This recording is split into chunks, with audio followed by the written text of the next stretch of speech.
შეკრებამ საკმაოდ წარმატებით ჩაიარა. ნაყოფიერი იყო იქიდან გამომდინარე, რომ საქართველოში არ ყავს მასა, ვინც გვეფარიკავება.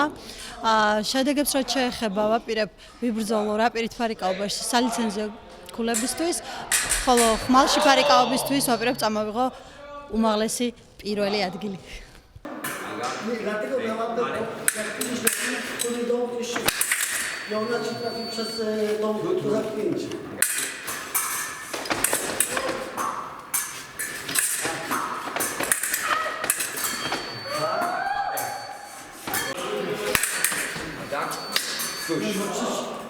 შეკრება ჩემთვის იყო ძალიან ნაყოფიერი, იმ მხრივ რომ მე და ბატონ მალხას მოგვეცა შესაძლებლობა ერთად გვემუშავა რამდენიმე დღის განმავლობაში პოლონელ საკმაოდ ძლიერ მოფარიკავებთან ერთად, ჰქონდა სერიოზული სპარინგი, ყოველდღურად მიდიოდა ორჯერადი ვარჯიში, ფარიკაობა და ვთვლი რომ ეს ჩემთვის დიდი გამოცდილებაა.